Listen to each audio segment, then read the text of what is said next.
In today's day and age, we often hear mixed messages about open houses. Are open houses a good way to market your home? It takes a lot of time and effort from a real estate agent who uses social media posts, Facebook Live videos, signage, postcards, phone calls, and word of mouth to entice buyers to visit. Marketing your home with an open house is an effective way to generate plenty of interested buyers. There are objections to open houses that can come up.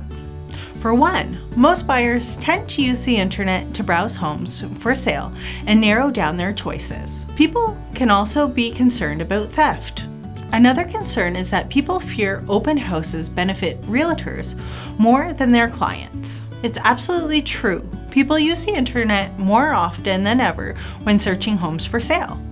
The thing is, open houses are simply one part of the comprehensive marketing plan to reach as many buyers as possible. When we recommend an open house, we also make sure home buyers take proper precautions to hide any valuables like electronics or prescriptions in a safe place. We also keep track of visitors and have them sign in, while often escorting them through the home. As for realtors, yes, it does benefit realtors.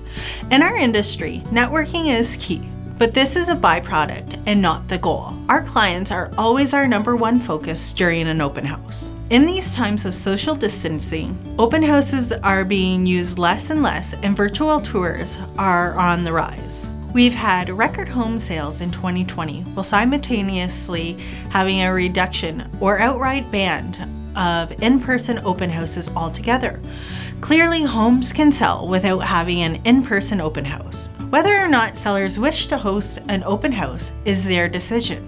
If you're looking to sell, you can give me, Amanda Willicott, a call today at 519-330-4338, and it's time to come home to the Blue Coast.